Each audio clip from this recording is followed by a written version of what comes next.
안녕하세요. 주식왕 특강 2부 황서연입니다. 이번 주는 코로나 치료제 관련주 및 반도체 재료와 부품 관련 종목, 그리고 5G 관련주들이 시장의 주도주로 활약했습니다. 이처럼 개인 투자자들은 테마별 이슈에 주목하는 모습인데요. 한편 쿠팡은 미증시 상장 이후에도 국내 사업에 집중하겠다고 했고, 또 신세계와 네이버는 지분을 교환하는 등 쿠팡과 승부에 나선 경쟁사들의 모습도 눈에 띄었습니다. 온라인 쇼핑과 관련해서 우리 시장 경쟁이 심해질지 주목되는데요. 크고 작은 이슈에 따라 변동성이 큰 최근의 장세, 저희 주식왕 특강과 함께 대비해보시기 바랍니다. 오늘 2부에서는 이경락 이상로 파트너의 강의가 준비되어 있습니다. 지금 주식왕 특강 2부 바로 시작합니다. 시청자 여러분 안녕하십니까? 24시 클럽 이경락과 함께하는 주식왕 특강. 근데 오늘은 여러분들이 보시다시피 공부해야 되는 것처럼 이렇게 막 종이도 찌그러져 있고 막 이렇죠. 공부하는 시간, 노트 필기하면서 들어야 되는 시간. 내가 지금 공학 수업을 듣는다는 생각이 드는 그런 시간을 제가 오늘 준비했습니다. 자, 오늘 여러분들과 함께 할 거는요. 반도체가 제가 시장에 주도주가 될 수밖에 없는 이유에 대해서 여러분들에게 많이 설명드렸는데, 반도체에 쓰이는, 그러니까 뭐 요거는 시작이에요. 그냥 반도체에 쓰이는 주요 품목을 보게 되면 데이터 센터. 여러분들 오늘 또 너튜브를 통해서 많은 영상들을 볼 겁니다. 근데 그 영상을 업로드하면 어디에 저장되죠? 구글의 메인 서버에 저장이 돼요. 그럴 때마다 소모되는 게 바로 데이터 센터용 D램, 낸드 플래시라고 할 수 있겠죠. 아무튼 데이터 센터가 지금은 모바일만큼, 스마트폰만큼 많은 시장 점유율을 차지하고 있고, 그 다음에 PC, 그리고 기타가 있는데요. 요 4개 시장에서 큰 변화가 발생한다라고 제가 항상 말씀을 드려요. 과거 서버가, 그러니까 모바일 수요는 폭발적으로 증가하고 데이터 트래픽이 발생하기 시작하면서 서버 시장이 한번 크게 친 적이 있었습니다. 2017년도, 18년도. 근데 서버의 교체 주기는 2년 6개월 정도 잡아요. 작년 2020년도가 서버 교체 주기가 맞물리는 구간이었는데 서버 수요가 크게 증가하지 않았죠. 왜? 누구 때문에? 그렇죠. 코로나라는 아주 못된 녀석 때문에 이 수요가 살아나지 않았었습니다. 근데 그 쪼그랐던 수요가 어차피 깔아야 되는 거니까 서버는. 서버 폭발하면 안 되잖아요. 데이터 트래픽 발생하면 안 됩니다. 서버 깔아야 되니까 그 수요가 2021년도 본격적으로 시작된다? 이렇게 분석하는 분들이 많이 계시죠. 그래서 서버 수요도 살아나고 모바일 수요도 작년에 쪼그라졌던 모바일 수요가 보복적 소비라는 이유로 올해 폭발적으로 증가할 것이다.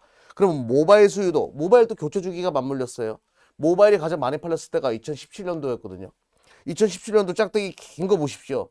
이때 많이 팔렸고 이제 3년, 교체 주기 3년이니까 2020년도에 맞물려 있었는데 또 코로나 때문에 딜레이 됐던 그 소비가 올해 살아날 가능성이 굉장히 높다.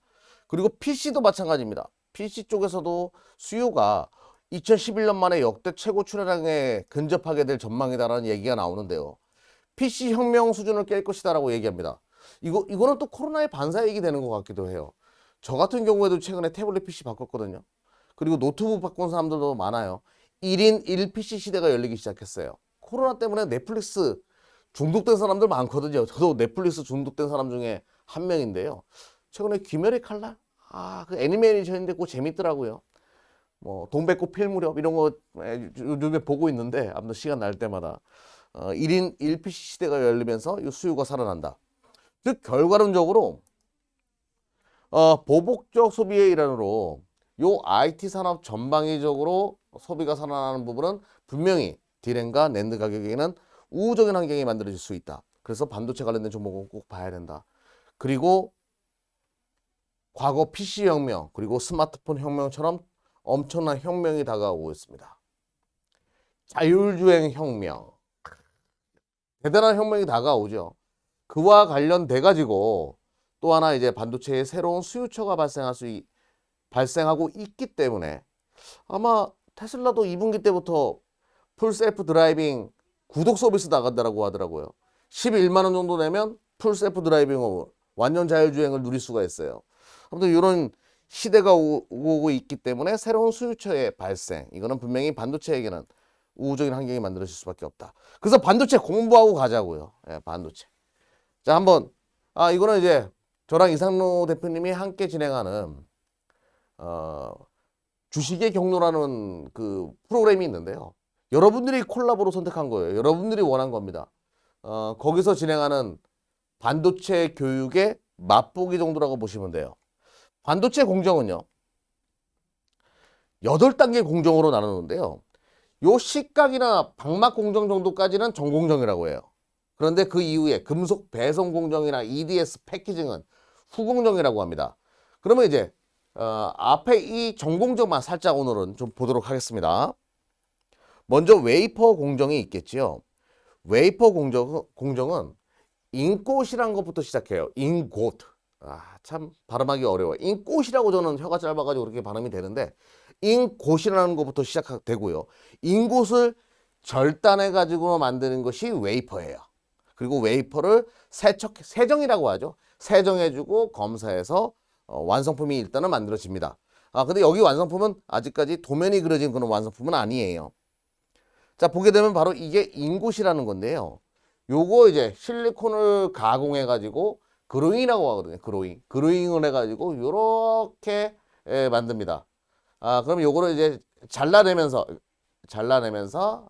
웨이퍼가 만들어지는 거죠. 반도체의 소재가 되는. 그래서 요렇게 모양이 만들어지는 거예요. 저거를 짝짝짝짝 이게 안 보셨어요? TV에 보면 착착착 되는 거잖아요. 바로 이제 웨이퍼 가공하는 그런 것들이다라고 보시면 되겠습니다.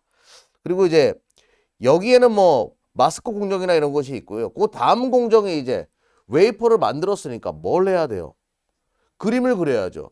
웨이퍼에다가 도면을 이렇게 그려야 됩니다. 반도체를 설계한다 이렇게 표현하죠.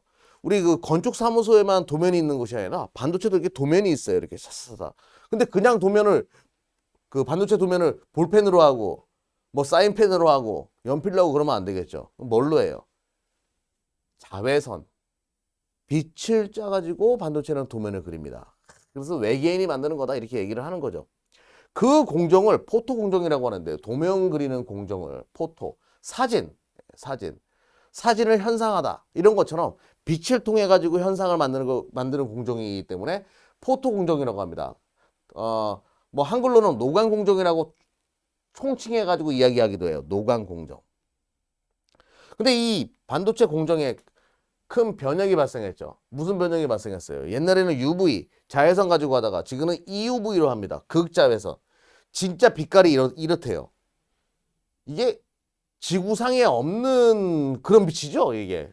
EUV, 극자외선. 그러니까 엄청 면밀하게 빛을 통해서 반도체를 설계를 그리니까 엄청 면밀하게 그릴 수 있는 거죠. 그러니까 나노 공정. 뭐 이렇게 가기 위해서는 바로 EUV가 장비가 필요하다 이렇게 얘기를 하는 겁니다.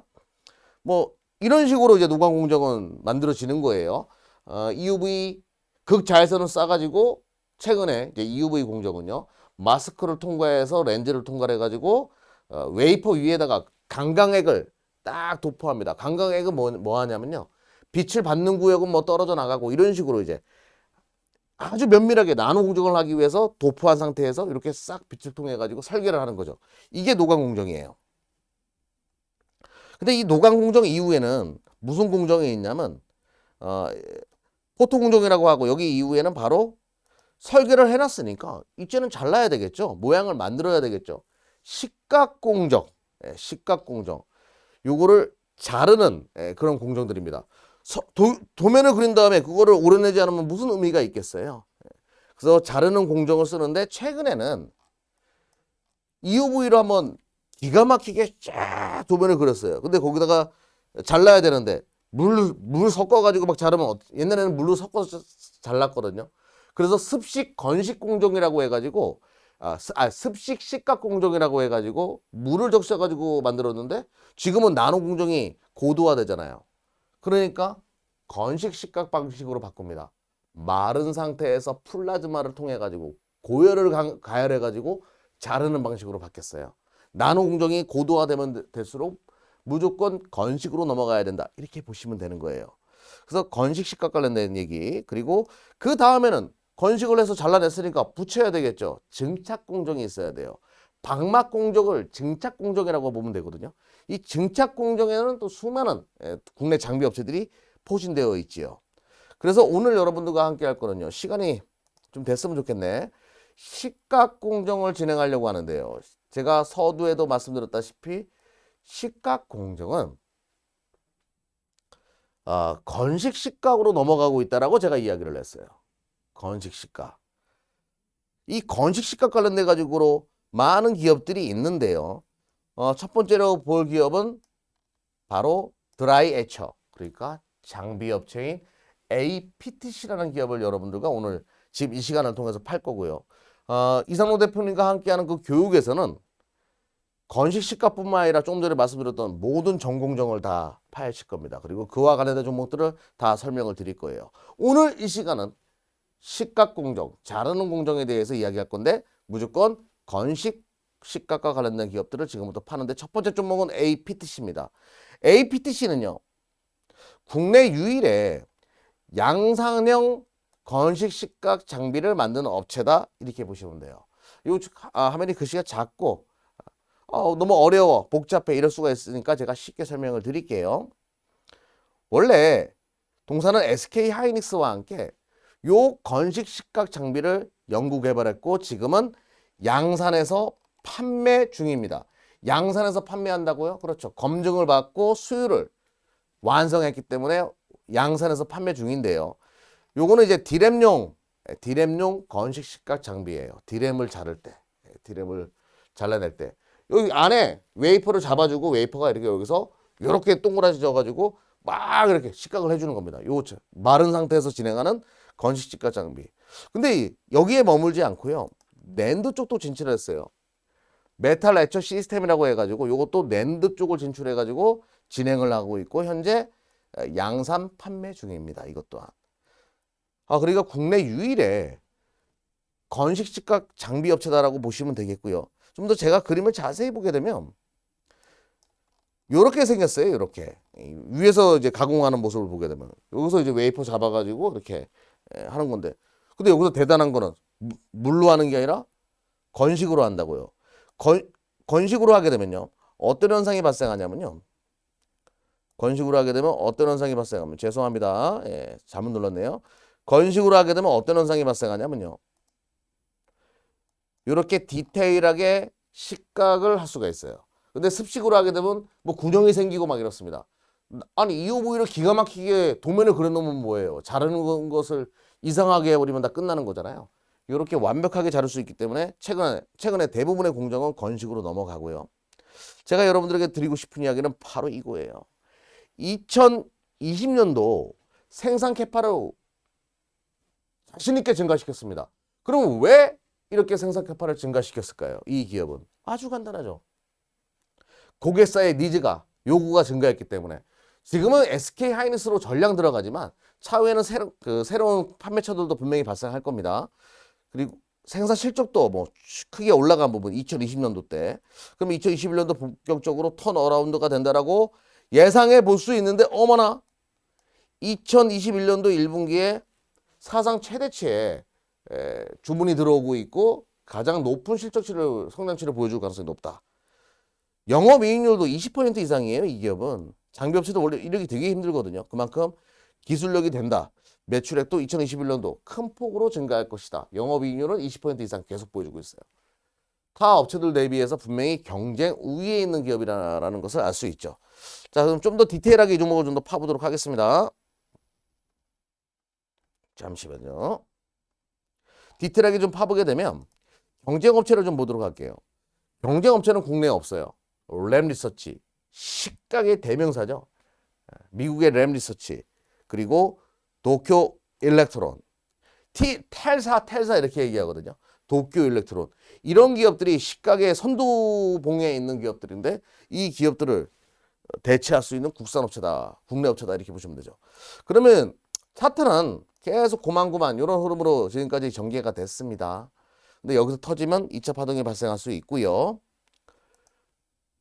영업이익 올해 어닝 서프라이즈가 예상됩니다. 작년 4분기도 좋았어요.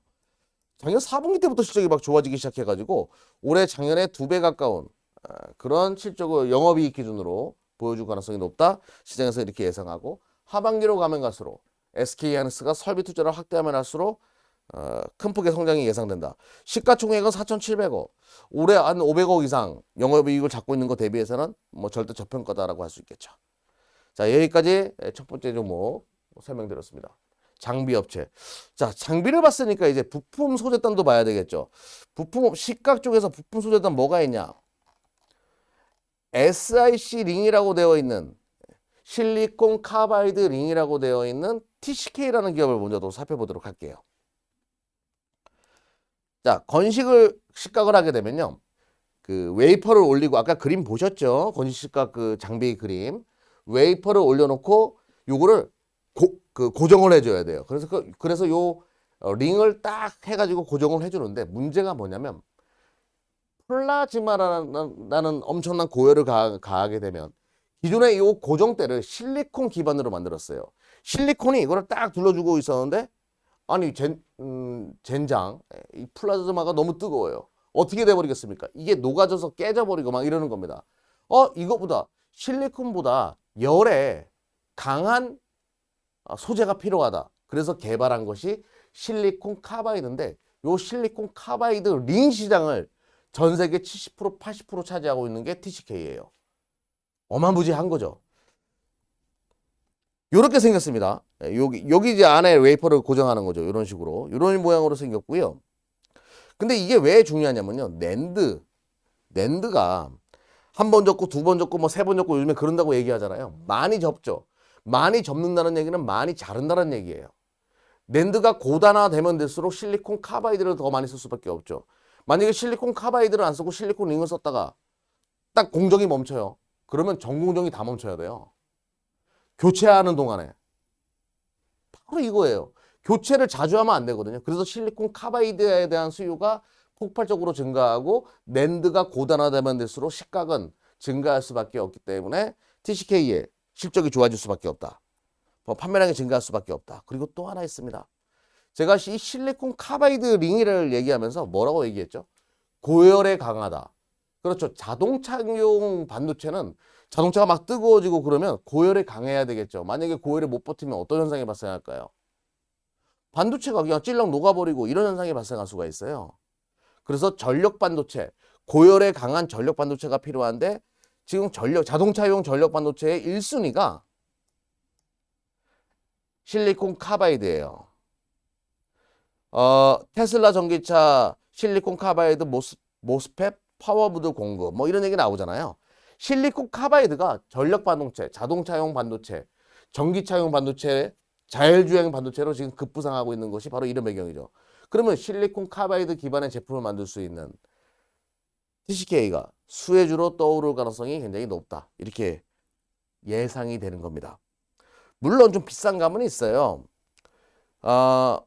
올해 2021년도 한 1,000억 정도 예상 영업이익을 잡는데요. 영업이익률도 글로벌 넘버원이다 보니까 경쟁업체가 그렇게 많지 않다 보니까 36% 작년 기준으로 4분기 기준으로 이런 영업이익률을 찍어내는데요. 1,000억 정도 찍는다라고 했는데 시가총액이 2조니까 좀 비싼 감은 있죠. 근데 전력 반도체에 대한 기대감, 시장의 과점적인 위치에 대한 기대감 이런 것들이 주가를 계속 끌어올리고 있는 상황이다. 이렇게 보시면 됩니다. 차트도 계속 우상향하는 그런 흐름을 계속 보여주고 있기 때문에 성장성에 대한 부분을 바라봤을 때 투자 매력도가 상당히 높다. 이렇게 볼 수 있겠죠. 자, 한 종목 더 한번 또 보도록 할까요? 이번에는 요거를 한번 보도록 하겠습니다. 이거보다 실리콘 카바이드 얘기 나왔으니까 좀 더 간결하게 실리콘 카바이드 관련된 종목 또 하나 보도록 할게요. 요번 종목은 하나 머티리얼즈라는 기업인데요. 인꽃을 만듭니다. 인꽃을 만들 수 있는 기술을 가지고 있어요. 이 인꽃은 서두에 뭐라고 말씀드렸죠? 반도체의 웨이퍼의 원료가 된다라고 이야기했어요. 요거를 만들 수 있는 기업이기 때문에 그런데 재미난 거는 이 하나 머티리얼즈는 이 실리콘 인꽃을 통해 가지고 뭘 만드냐면요. 실리콘 링과 실리콘 카바이드 링을 만드는 기업인데요. 주 고객사가 도쿄 일렉트론이에요. 텔사입니다. 물론 뭐 어플라이드 머티리얼즈 이런 기업으로도 납품이 되고요. 삼성전자의 세메스 이런 기업으로 납품되지만 주 고객사가 식각의 절대 강자 기업인 도쿄 일렉트론이고 도쿄 일렉트론이 하나 머티리얼즈의 2대 주주예요.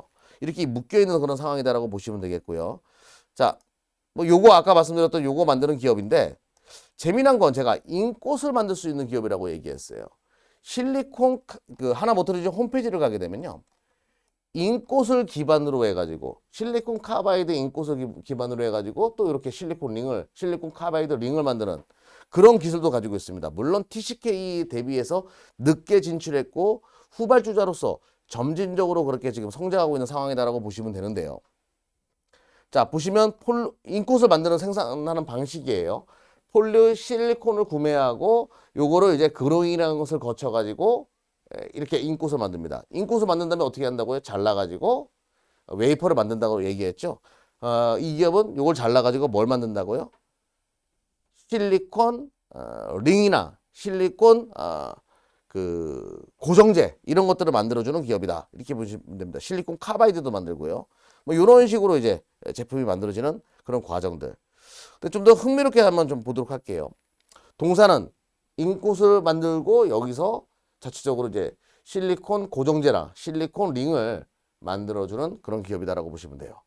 근데 주 고객사가 서두에도 말씀드렸다시피 식각장비 제조사로 바로 납품되는 구조입니다. B2B가 상당히 많은 기업이에요. 텔사나 어플라이드 머티리얼즈, 삼성전자의 자회사 세메스, 램리서치 식각하면 다 알아주는 이 기업들로 납품이 되고 있는 그런 상황이다. 이렇게 보시면 되죠. 매출 추이도 2021년도 굉장히 기대가 됩니다. 2020년도 대비해서 2021년도 괄목할 만한 그런 성장분을 보여줄 것이다라는 시장의 시각이 많죠. 실리콘 카바이드도 후발주자로서 늦게 진출했지만 TCK 점유율을 계속 쫓아가고 있는 그런 상황. 차트도 참 이뻐요. 주가 계속 올라가고 있고 실적 한번 보도록 하겠습니다. 내년에 실적이 한 699억 잡아요. 올해 실적이. 근데 지금 6,900억이니까 TCK 대비해서 굉장히 저평가되었다 이렇게 예상해 볼 수 있는 거죠. 자, 그리고 이제 한 종목만 또 짧게 빠르게 좀 보도록 하겠습니다. 이번에는 이제 건식 식각에 들어가는 소재나 가스 뭐 이런 것들을 전문적으로 만들어내는 하나 머티리얼즈라는 기업인데요. 하나 머티리얼즈 제품 중에서 식각이에요. 식각, 건식 식각 가스를 또 전문적으로 만들어내는 그런 기업이다라고 보시면 됩니다. 식각 가스. 매출액 비중에서 가스가 참 많이 포진되어 있는 그런 기업이고요. SK 머티리얼즈예요. 근데 이제 관심 있게 봐야 되는 건 바로 이거예요. 반도체 만들 때 탄산이 들어가거든요. 이 탄산 부족 현상이 최근에 발생했다라고 하는데 자회사 한유 메디칼을 통해서 반도체용 탄산을 만들어요. 이런 식으로 탄산, 반도체 만들 때 들어가는 탄산. 여기에 수혜주로 떠오를 가능성이 높아요. 이게 부족 현상이 굉장히 강합니다. TK 케미칼도 이걸 만드는데요. 그리고 또 하나 이제 제가 서두에도 식각 가스는 어디에 많이 쓰인다고 했죠? 낸드 공정, 디램보다는 낸드 공정의 식각 가스 수요가 더 많습니다. 많이 접어야 되니까. 근데 이제 SK 하이닉스가 이런 얘기를 해요. SK 머티리얼즈니까 SK 하이닉스의 관계사죠. SK 그룹의 관계사예요. 이런 얘기를 합니다. 앞으로 5년 안에 낸드 매출이 3배 증가할 것이다. 엄청난 증가분이죠. 그러면 여기에 SK 머티리얼즈 식각가스 엄청나게 들어갈 것이다. 이렇게 보면 되고요. 자, 차트는 이런 그림을 그리고 있습니다. SK 머티리얼즈. 한번 당겨놓고 옆으로 계속 기는 모습을 보여주는데요.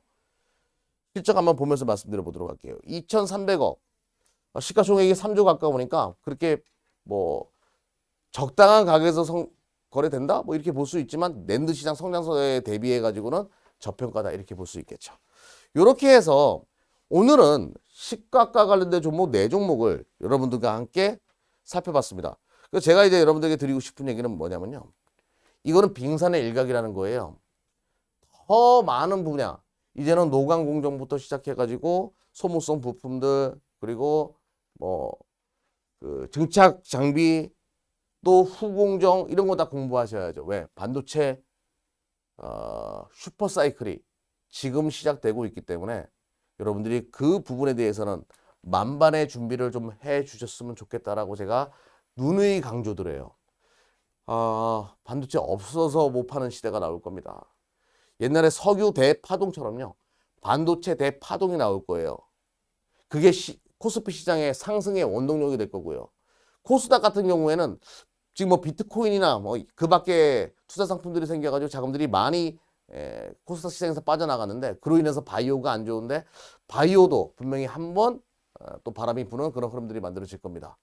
즉 결론적으로 저랑 이상로 대표님이 함께 준비하는 저는 반도체, 이상로 대표님은 바이오 요 준비를 탄탄히 저희가 준비해 왔으니까 오는 22일 날 그 교육 원하시는 분들은 많은 분들 관심 부탁드리겠습니다.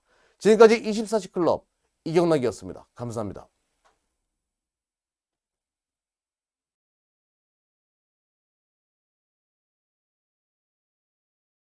네, 안녕하십니까. 이상로입니다. 자, 오늘은 여러분들과 함께 이 제약바이오에 대해서 수익 내기 위한 필수 공식이라는 주제로 한번 알아보기 하겠습니다. 사실 이제 우리가 이 제약바이오 같은 경우에 힘들어하시는 분들이 많으실 것 같아요. 우리가 2020년도까지 작년만 돌이켜 보더라도 이 제약바이오가 없으면 어떡하나 싶을 정도로 이 제약바이오가 크게 오르면서 주식시장이 크게 상승하는 모습을 나타냈습니다. 사실 이제 3,000포인트까지 올라오는데 결정적인 역할을 했던 것들이 삼성전자라든지 현대차 또는 SK하이닉스 같은 대형주들, LG화학도 마찬가지고 그런 대형주들이 또 있었다면 다른 한편에서는 이런 제약바이오 종목군들도 상당 부분 상승을 했던 것이 사실이거든요. 그럼 이 제약바이오들이 최근 들어서 우리의 가슴을 상당히 아프게 합니다. 자, 무슨 일이냐?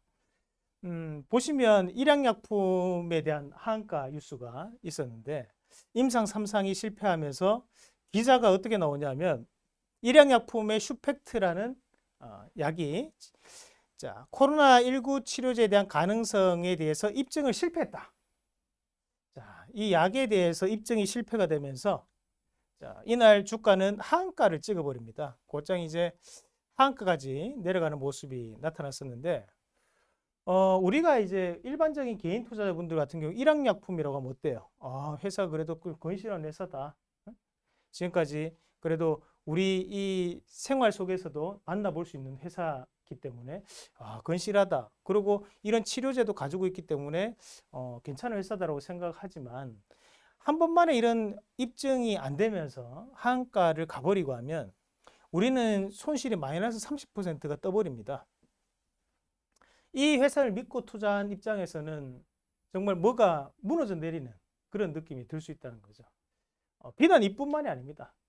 최근에 이 제약바이오 종목군들이 이 내용뿐만이 아니라 상당한 부분에서에 대한 이런 악재성 뉴스들이 나오면서 이 제약바이오에 대한 선별이 그만큼 이제 중요한 시기가 지금 되고 있는 상황인데 자, 이런 선별이 중요한 부분 우리는 과연 어떤 식으로 선별을 해야 될 건지 제가 이 시간을 통해서 몇 가지 팁을 말씀을 좀 드리도록 하겠습니다. 자, 우선 우리가 먼저 봐야 되는 것이 이 제약바이오가 이렇게 어떻게 보면 이런 큰 하락이 나타나면서 다이버전스가 나오는데도 버릴 수가 없다라는 것이 왜 그러냐. 우리가 코스피 지수가 움직일 때 의약품 지수가 움직인 것을 보면 유사한 흐름을 나타내면서 함께 올라가는 모습이 나타납니다. 그 이후에 코스피가 좀 더 상승한 모습도 있었지만 이런 의약품 지수와 유사하게 움직이고요. 우리가 이 의약품 지수가 바로 이 제약이라든지 바이오를 총칭하는 지수죠. 마찬가지로 코스닥에서도 이 제약 지수가 현재 이 코스닥 지수를 이끌고 있는 그런 움직임이 항상 나타난다는 거죠. 항상 지수에 대해서 큰 영향을 주고 그만큼 많이 영향을 주고 올라가는 것이 바로 이런 제약바이오에 대한 부분인데 이런 제약바이오 종목군들이 문제는 믿을 수 있냐는 거예요. 우리가 이 기업들을 과연 100% 신뢰를 할 수 있냐? 그 부분은 아니거든요. 그래서 거기에 따른 이제 선별을 해야 되는데 우리가 이것을 최근에는 난 이거 안 하겠다. 이렇게 되면 안 됩니다. 왜? 제약바이오가 그래도 국내 증시에는 가장 큰 영향을 미치고 있다고 봐야 되거든요. 근데 내가 이거를 빼놓고 난 다음에 시장을 해석하겠다. 그거는 절반은 포기하는 거예요. 내가 장기 뜨면서 차랑 말은 버리는 겁니다. 이길 수 있겠습니까? 못 이기거든요. 차라리 이게 우리가 긍정적이지 못하다. 그럼 거기에 대해서 어떤 방향으로 접근을 해야지 긍정적으로 바뀔 수 있는지를 공부하면 되는 거거든요. 그러니까 여기에 따른 선별 구조를 제가 오늘은 3가지 정도로 한번 구분을 해봤는데요. 우선 첫 번째는 이제 임상에 대한 현황과 분류를 우리가 알고 가야 된다는 거죠. 우리 이 제약바이오라는 섹터 어렵습니다. 대신 알고 보면 보입니다. 자, 거기에 대한 부분을 말씀을 드릴 거고, 두 번째는 제약바이오에 대한 최근 트렌드는 어떻게 진행되고 있느냐.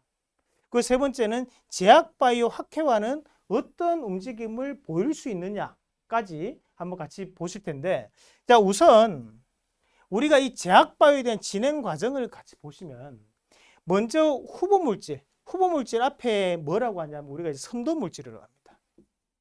그러니까 시장을 선도하는 물질을 만들고 나면 이 물질을 가지고 후보물질이 되고요. 이 후보물질을 가지고 뭘 하냐? 비임상에 들어가게 됩니다. 이 비임상이 다른 말로는 전임상이죠. 이때 B자는 이제 안일 B자인 거고, 이때 전자는 그 앞전자거든요. 그러면 임상을 들어가기 전에 하는 과정이라는 얘기예요. 그럼 이 과정을 하고 난 다음에 임상이 아니라는 것은 결국에는 사람을 대상으로 하는 게 아니고 동물을 대상으로 하는 것이 비임상이다. 그러나 그 비임상을 넘어가면 이제 임상 1상과 그리고 임상 2상, 임상 3상이 나옵니다.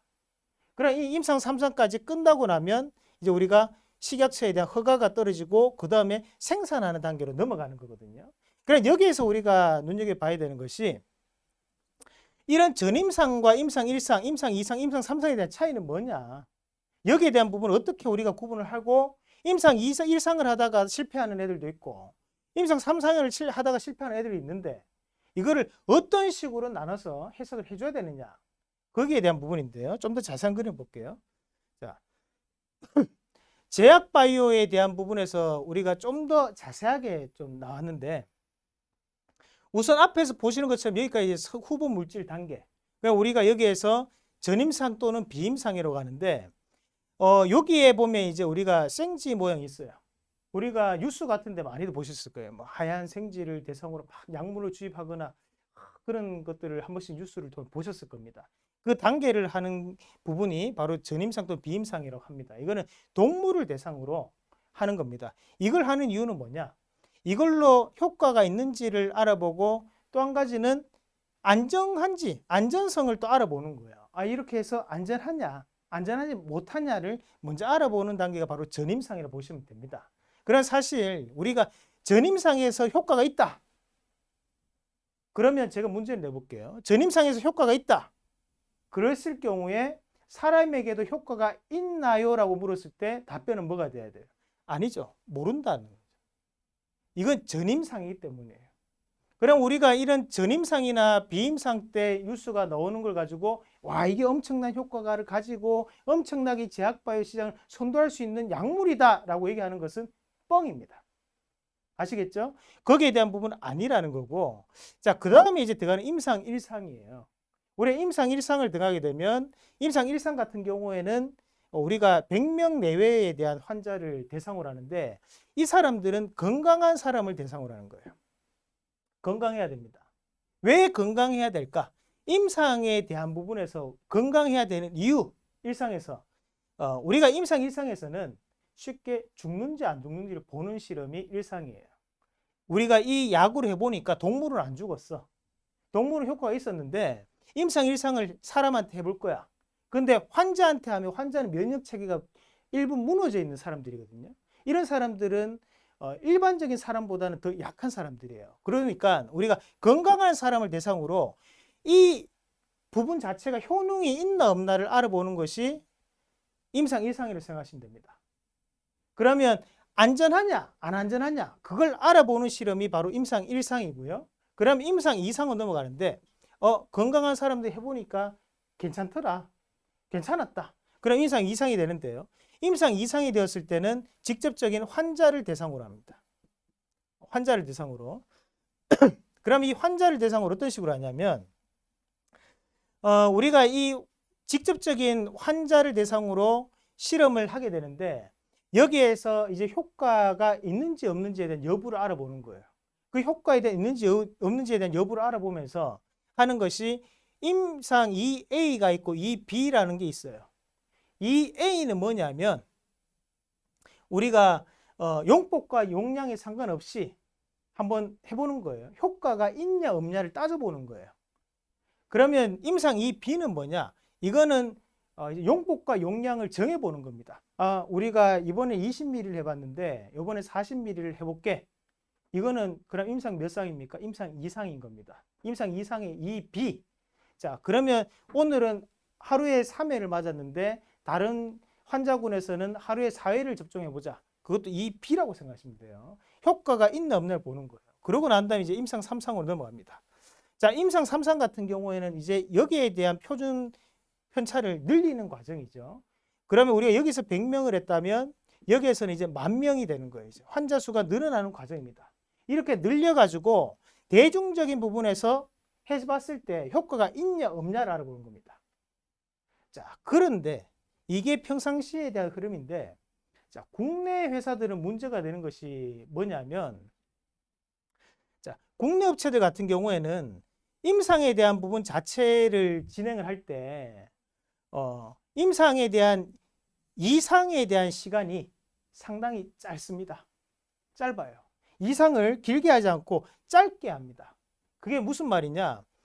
우리가 임상 1상, 2상, 3상을 오면서 투자가 엄청나게 많이 들어와요. 돈이 엄청나게 필요합니다. 그런 돈이 필요한 상황에서 지금 현재 임상 2상에 대한 부분 자체를 시작을 하고 난 다음 여기에 대해서 임상 2상에 대한 환자 모집도 시간이 엄청나게 걸립니다. 시간이. 왜냐하면 환자를 대상으로 해야 되니까 임상 2상이기 때문에 환자 모집 쉽지 않아요. 그러니까 거기에 대한 부분을 100명까지 맞추려면 시간이 1년, 2년 넘어갑니다. 거기에 따른 결과까지도 어떻게 되겠어요? 빨리 하려고 하는 부분이 존재를 한다는 거죠. 왜냐하면 환자 한 명이 다 돈입니다.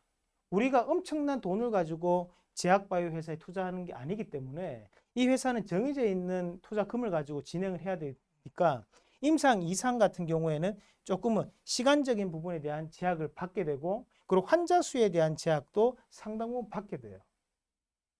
이렇게 통과가 되고 난 다음에 3상을 넘어가니까 어때요? 3상에서 결렬될 때가 많은 거예요. 원래 해외 같은 사례 같은 경우에는 1상에 대한 확률이 얼마 정도 나오냐면 한 92%에서 93% 나옵니다. 그 다음에 이제 2상에 대한 부분 자체는 이제 어떻게 진행되냐. 2상 같은 경우에는 여기에서 통과가 되면 2상이 통과되면 대부분이 3상을 통과합니다. 근데 지금 같은 우리나라 문제가 2상을 통과를 했는데 3상에서 통과 안 될 때가 많거든요. 이것이 바로 자본적인 부분에 대한 압박을 받고 있기 때문에 우리나라가 시간도 부족하고 그리고 환자에 대한 개체 수도 부족하다 보니 임상 3상이 미끄러질 때가 많다고 보시면 됩니다. 임상 3상이 실패를 하면 그냥 끝이 나느냐? 또 그게 아니에요. 우리가 농담 삼아 하는 얘기가 제약바이오는 사람만 안 죽이면 된다는 얘기예요. 그 말이 뭐냐면 만약에 우리가 이 제약바이오 중에서도 뭐 일종의 지금 현재 앞서 나왔던 이 슈펙트라는 약이 있다. 그러니까 이 슈펙트라는 약이 원래는 코로나 치료제로 쓰는 약이 아닙니다. 근데 왜 코로나 치료제로 하려고 임상에 넣었느냐? 이걸 가지고 적응증을 보는 거예요. 그러니까 여기에 대한 이 약이 코로나에도 효과가 있는지 또 한번 넣어보는 겁니다.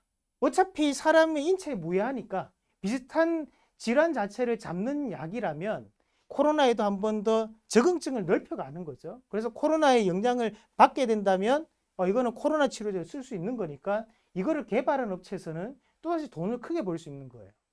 자, 이걸 어떻게 봐야 되냐면 우리가 예전에 이제 신라젠의 팩사백 같은 부분에서도 처음에는 뭐 간암을 하고 뭐 갑상선암에 대한 부분 자체에 대한 이슈가 되었다면 그 다음에는 또다시 거기에 대한 효과가 없다고 하니까 회사 측에서 얘기했던 게 뭐였죠? 그러면 우리가 이번에는 위암에 대한 부분을 해보겠다. 한마디로 적응증을 또다시 돌려버리는 거거든요.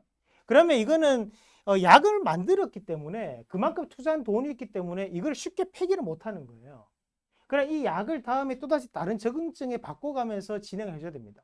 이런 부분이 우리가 젠백스라는 기업도 마찬가지로 있었고 다른 여타의 바이오 기업이나 제약 기업들도 그런 식으로 진행이 된다는 거죠. 자, 그러면 우리가 이 상황을 보면서 생각을 해봤는데요. 그러면 우리가 여기서 제약 바이오에 대한 트렌드는 왜 중요하냐? 어떻게 트렌드가 바뀌어갈 수 있느냐라는 부분인데, 최근에 이제 시장의 흐름 자체는 아시다시피 현재 우리가 이슈가 되는 것은 코로나 치료제가 가장 큰 이슈가 됩니다. 2021년도에. 하지만 이제 이 코로나 치료제 전에는 뭐였느냐? 면역 항암제였거든요. 그 면역 항암제 전은 뭐냐? 표적 항암제. 전은 뭐냐? 이런 식으로 전전 단계가 있다는 거죠. 시대별로 맞춰 있는 트렌드들이 존재를 해요. 그럼 앞서 말씀드렸다시피 적응증을 넓혀가는 존재들은 뭐냐면 이미 현재 시장 캐시카우를 형성하고 있는 부분이나 또는 그만큼 빨리 개발을 했던 것들이기 때문에 최근의 트렌드와는 조금 벗어나 있는 약품들이 많다는 얘기죠. 그러면 우리가 2018년도에 10대 핵심 분야가 있고 2019년도에 10대 핵심 분야가 있어요.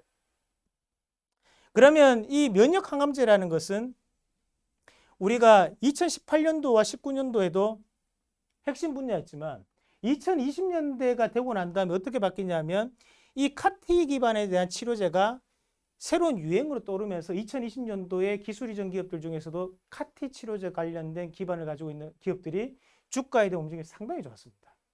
그것은 그만큼 유행을 앞서가는 것이 제약바이오였다는 거거든요. 그래 현재 이 유행이 어떤 유행으로 이루어지고 있는지 여러분들이 알고 계셔야 돼요. 그래 여기서 얘기하는 카티 기반 치료제나 유전자 치료라든지 또 줄기세포라든지 이런 부분 자체가 매번마다 여기에 대한 순위가 되는 것이 아니고 여기에 따라서 매년마다 좀 더 다른 분야에 대한 연구 결과가 많이 나오기도 하고 또는 그 다음 분야에 대해서 연구 결과가 많이 나올 때가 있단 말이죠. 그래서 그렇게 계속적으로 바뀌어 나간다는 것을 알고 계셔야 됩니다. 이 회사가 이거 한 개에 대한 제약바이오에 대해서 치료제를 가지고 있기 때문에 이 회사는 영원히 불멸할 거야. 그게 아니라는 거거든요. 그 회사가 이 트렌드에 또다시 맞춰서 가지 못하면 앞서 봤던 일양약품 사태처럼 빠질 수 있다는 거죠. 일양약품 그것만으로 지금 주가 빠졌을까요? 그건 아니거든요. 최근에 그러면 하고 있는 임상 1상이나 2상은 뭐가 있냐?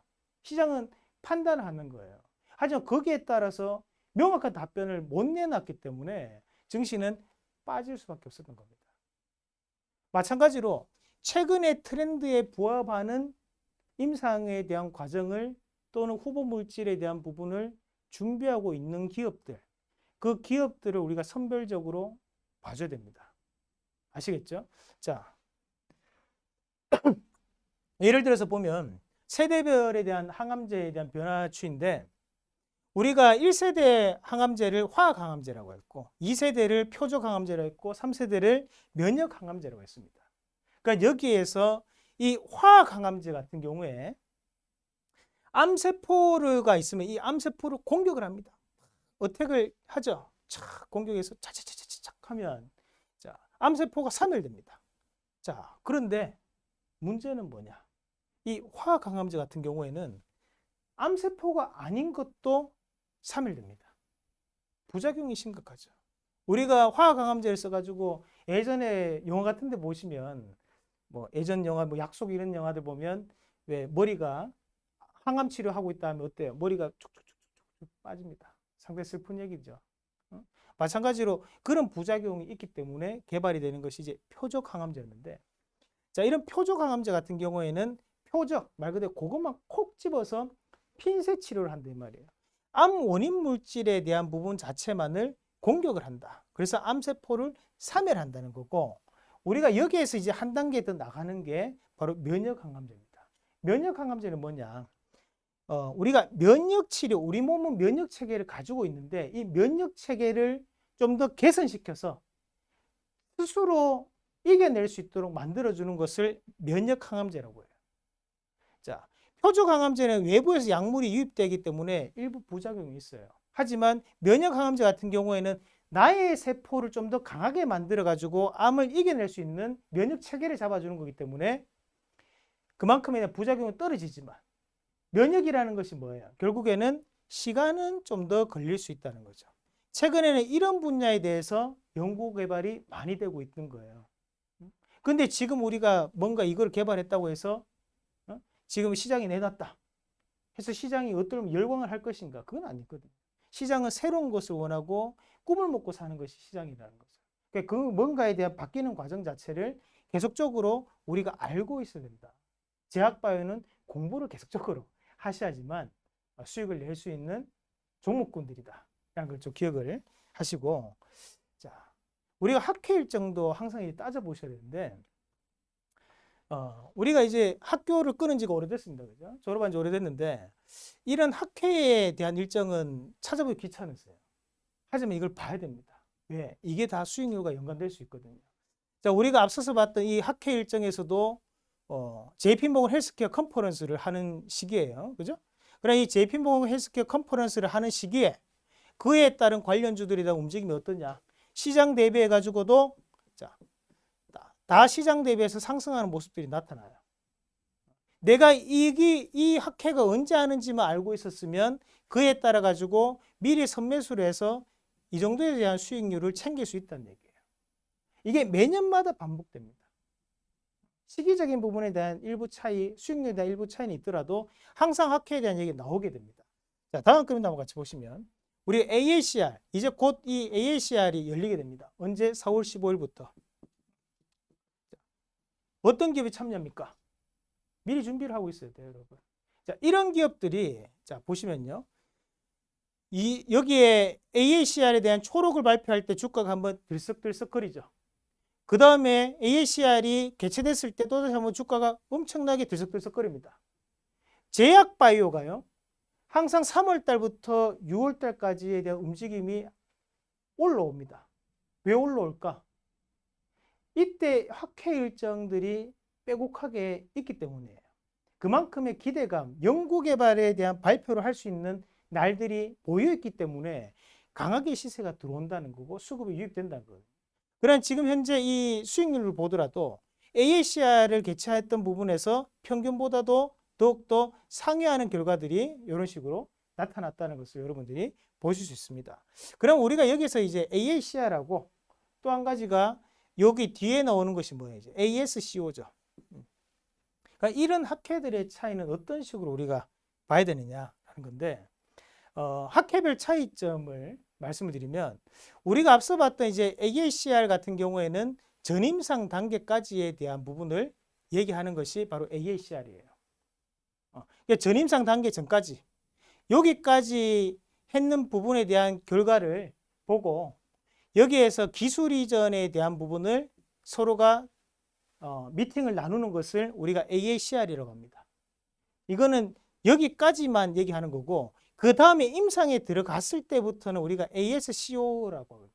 ASCO에서는 임상에 대한 부분이 진행이 되면서 일부 기술 이전이 있을 수도 있고 또 일부 판매 계약을 체결할 수 있는 부분이죠. 그래서 여기에 따른 부분으로 구분을 할 줄 알아야 된다는 거죠. 그러면 우리가 똑같은 학회가 아니거든요. 학회마다 특징적인 부분이 있습니다. 그러면 3월 달에는 우리가 내분비 학회가 있고 그 4월 달에는 AACR이 있고 5월 달에는 ASCO가 있고 6월 달에는 바이오 컨퍼런스가 있거든요. 그런 일정들에 대한 부분에서에 대한 종목군들의 차이는 발생할 수밖에 없다.